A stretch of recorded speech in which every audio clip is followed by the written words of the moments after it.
Well, here's a quick review on the Wilson Arms 223 Wylde Barrel stainless steel. Here's a little bit of specs on it.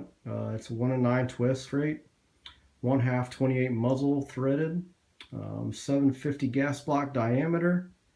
Also has M4 feed ramps. It's a 416R stainless steel, and it's air gauged. The barrel, I got it from jsesurplus.com. I got it for $150. Hell of a deal. I was in limbo of trying to figure out, if I should buy a Spikes barrel or, a barrel that's $200 or $300. But I got online, did a little bit of research. Apparently, the Wilson Arms barrels are made by Rock River Arms. And I've read that Rock River puts these barrels on their rifles.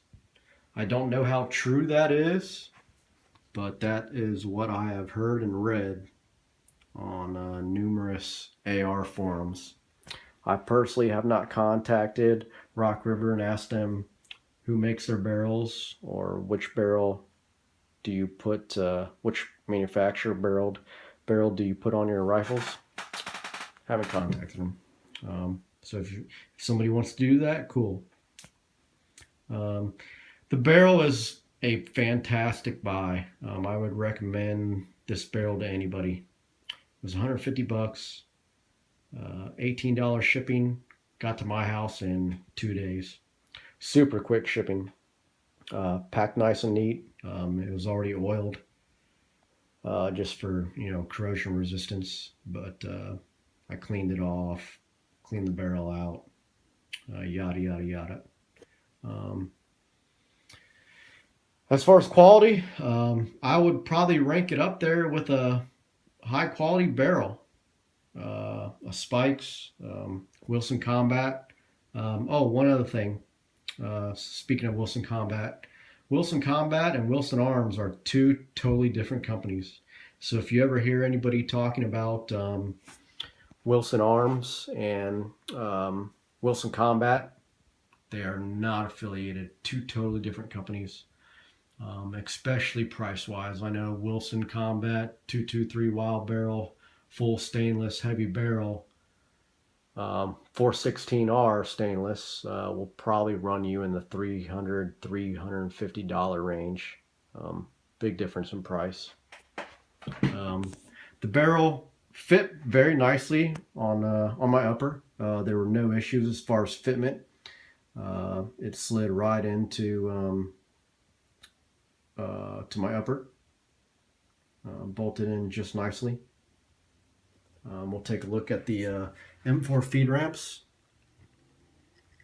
There they are right there. They had a little bit of burrs on them, which I wasn't too worried about because that's common with an aftermarket barrel that's been machined from stainless. But I just took a Scotch-Brite pad and cleaned off where some of the burrs were. There was a few burrs in there, a little bit on the feed ramps. Other than that, it was a pretty good machine barrel. If you can see right there down where the feed ramps are, they matched up very nicely to the upper feed ramps. So the specs are pretty damn dead on. Another thing about this barrel, it does not come with a gas block. It just comes with a bare bones barrel. No muzzle brake. I have the Rainier Arms muzzle brake.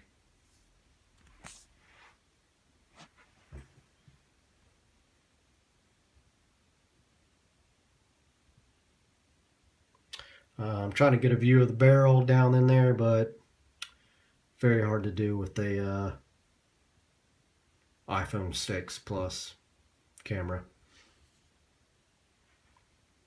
The finish is really, really nice. There was not a lot of machine marks. It's not a high polished stainless steel, more or less a silver finish. Oh, got a little off track here, but as far as the gas block not being included, it also does not have the dimples drilled for a gas block that has set screws. So if you have a gas block that has set screws, it will need drilled and dimpled. It's pretty easy. You can get on YouTube, and there are a couple people that have videos out on how to dimple your own barrels. It's pretty easy. Don't use a lot of force. All you need is a drill and a couple of drill bits, and that's it. As far as the gas block hole goes, where the gas feeds into the gas tube, it was pretty clean. Really clean.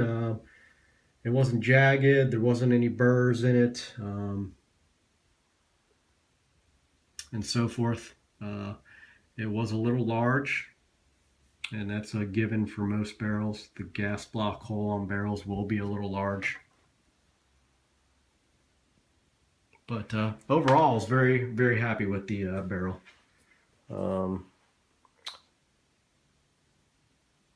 Groupings, at 50 yards, I was getting 1/2 inch to 1 inch groupings, and I don't have a steady hand, so also at about 100 yards, I would say 1 inch to 2 inch groupings, and that's still with, well, not with a steady hand. So someone else who has a more steady hand than me could probably get them in the 1 inch groupings at 100. But as far as, $150 barrel, I'd give it a 10. It beats buying a $300 Wilson Arms or Spikes. I mean, if you're all about name brand and wanting to have a top of line everything, then by all means, go buy what you want. I'm not telling you that you should go buy this barrel. But as far as the best bang for your buck, it's a high quality barrel for $150. But hope you enjoyed the video. If you have any questions or comments, please leave them at the bottom of the video. Thanks.